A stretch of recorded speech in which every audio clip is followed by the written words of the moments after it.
रहे हैं, क्योंकि जपे सिद्धि जपे सिद्धि जपे सिद्धि भवेत। जब जीव जपता है कोई भी काम यदि 12 वर्ष तक कर लिया जाए वो सिद्धि हो जाती है। महाभारत में अनुशासन पर्व में ये वर्णन है कि 12 वर्ष तक लगातार किसी भी एक चीज आप नियम कर लो कि 12 वर्ष तक हमें ये कार्य करना है, उस कार्य को कभी मत छोड़ो, वो सिद्ध हो जाएगा।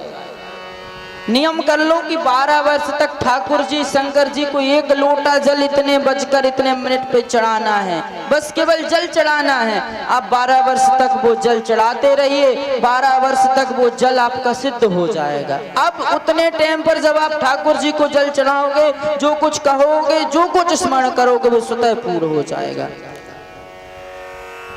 और ऐसा ही नियम हमारे ब्रज के एक सुंदर याद आ गया, श्री कृष्णदास जी हुए, मुझे बड़ा प्रिय इनका चरित्र है।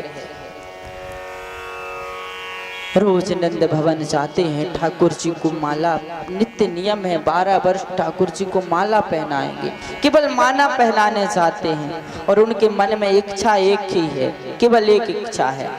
वो इच्छा क्या है उनके मन में कि मैं 12 वर्ष तक ठाकुर जी को माला पहनाऊं। ठाकुर जी बस जब 12वां वर्ष समाप्त हो जाए तो एक दिन मेरे पास आके, मेरे घर में आके बैठ के माला पहन लें, मेरी कुटिया में आके आ जाए और माला पहन ले। ऐसा भाव है, इस कामना के लिए माला पहना रहे और उनको कोई सिद्धि नहीं चाहिए।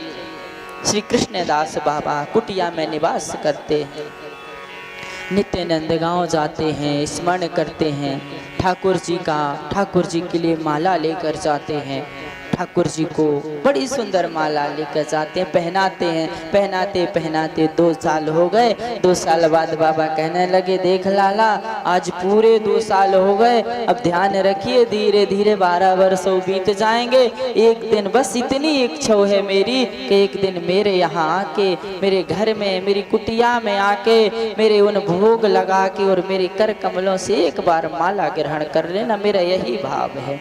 धीरे धीरे व्यतीत हो गया, व्यतीत समय होता गया। कृष्णदास बाबा का उतावले होते गए कि अब कन्हैया आने वाले हैं, समय कम होता गया। धीरे धीरे 1 महीना बचा, धीरे धीरे 1 दिन बचा और आज तो लास्ट दिन है। कन्हैया को माला धारण करा कर आए हैं, अब कुटिया में बैठे हैं, सारे प्रकार का सुंदर गाय का घी ले आए हैं, खोबा इत्यादि की व्यवस्था कर ली है, 56 भोग लगा कर रख लिए हैं। बाबा हैं और कोई है नहीं, अकेले हैं, कुटिया में बैठे हैं। 56 भोग प्रभु के लिए बड़े रुचि रुचि से बनाए हैं।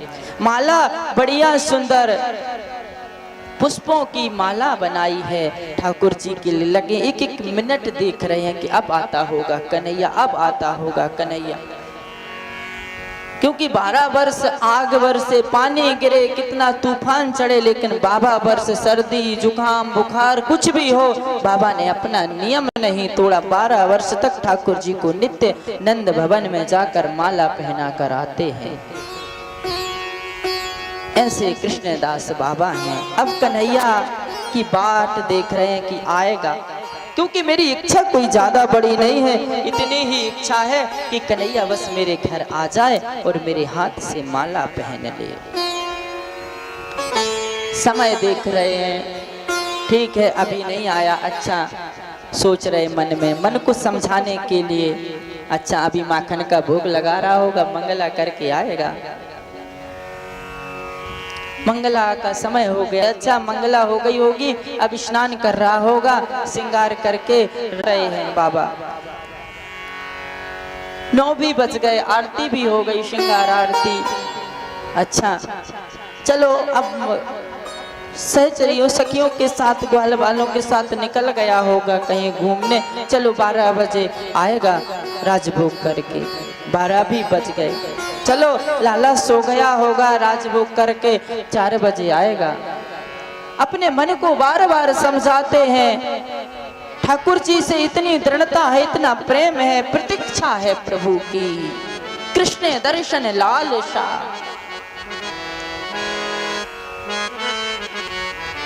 प्रेम है अद्भुत। हे प्रभु कब मिलोगे, हे दयानिधि कब आओगे मेरे पास, कब मेरी इन नैनों को वो सुख दोगे। इन नैनों को मैं आपको बसा लूं, आपको क्षमा लूं, कब आओगे मेरे पास? ऐसा कृष्णदास जी सोच रहे हैं। फिर भी 4 बजे उत्थापन का समय हो गया। फिर मन को समझाते हैं, अरे लाला गैया चराने चला हो गया होगा, गोदोली बेला में गाय चराते समय लौटते समय मेरी कुटिया में होता हुआ आएगा, मैं उसको माला धारण करा दूंगा। कन्हैया नहीं आए हैं, शाम हो गई है। अब तो आंसू प्रवाहित होने लगे बाबा के। वृद्ध है बाबा भी, ज्यादा युवान भी नहीं है, 12 वर्ष तक ठाकुर जी की सेवा की है। फिर से मन को समझाता है कि ठाकुर जी आएंगे शयन करके, ब्यारू का भोग करके ठाकुर जी आएंगे। शयन भी हो गई, नहीं आए। अब बाबा विचलित होने लगा। समस्त जितना जो कुछ बनाया था सब एक पोटली में भरा, बंद किया और बरसाने की ओर चल दिया, बरसाने की ओर चल दिया। किशोरी जी का स्मरण करते हुए चला जा रहा है बाबा। जैसे ही बरसाने की ओर चला कि एक हजारों गाय का समूह लिए एक ग्वाला चला आ रहा है और बाबा से कहता है, बाबा अभी मत निकल, गाय तुझे कुचल देगी, रुक जा थोड़ी। बाबा ने कहा ठीक है, नहीं निकलता हूँ, नहीं जाता हूँ। बाबा रुक गए, बैठ गए, ग्वाला भी वहीं बैठ गया। अब ग्वाला बोला, बाबा इस पोटली में क्या है, दिखा तो जरा। बाबा ने कहा पहले तू ये बता, तू है कहाँ को ग्वाल है तू? वो बोला कि बाबा मैं नंदगांव को हूँ। बाबा ने कहा तुम नंदगांव के सब ठगिए ही हो, चोर ही हो तुम सब नंदगांव वाले, तुझे क्या करना मेरी पोटली में क्या है? बाबा ने बता नहीं रहे हैं। फिर पूछा, बाबा बता तो इस पोटली में है क्या, क्या रखे है इस पोटली में? बाबा ने कहा सारी बात बताई कि अरे उस कन्हैया के लिए बनाया था मैंने, जीवन 12 वर्ष तक उसको माला पहनाई, मेरी ज्यादा कुछ इच्छा नहीं थी। मैं एक दिन सत्संग में गया था, महाभारत में अनुशासन पर्व में ऐसा वर्णन था कि 12 वर्ष सेवा की जाए तो ठाकुर जी उससे जो मांगो वो देते हैं, और मुझे कोई धन संपदा तो चाहिए नहीं थी, मुझे तो केवल ये चाहिए था कि एक बार मेरे घर में आके मेरे हाथ से माला पहन लें। यही तो मैंने मांगा था। मैंने कितनी तैयारियों से ये 56 भोग बनाए थे, लेकिन आया नहीं। तो वो ग्वाला कहता, बाबा मुझे ही खिला दे। बाबा ने कहा ठीक है, अब हम और तुम ही खाते, मत आने दो, देख लेंगे, अब तो हम किशोरी जी की शरण में जा रहे हैं। बाबा ने भी हृदय को पक्का किया और दोनों खा रहे हैं। बाबा से ग्वाला कहता है, बाबा देख मैं गैयों को चरा के आ रहा हूँ, मेरे हाथ गोबर भरे हैं, मेरे हाथ गोबर भरे हैं, मैं अपने हाथ से नहीं खा सकता, तू मुझे खिला दे।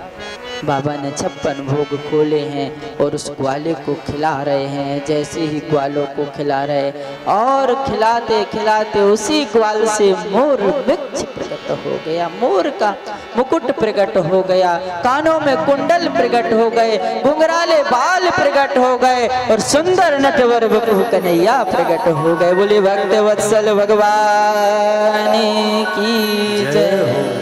प्रभु पवा रहे हैं। अब प्रभु भी बाबा को पवाने लगे हैं। दोनों के आंखों से अश्रु प्रवाहित हो रहे हैं। आज भक्त और भगवान का अद्वितीय मिलन है।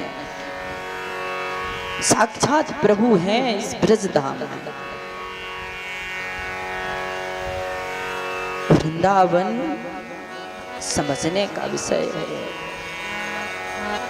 इस वृंदावन में अभी भी प्रभु नित्य निरंतर निवास करते हैं। आप में सामर्थ्य हो एक बार ढूंढ के तो देखो।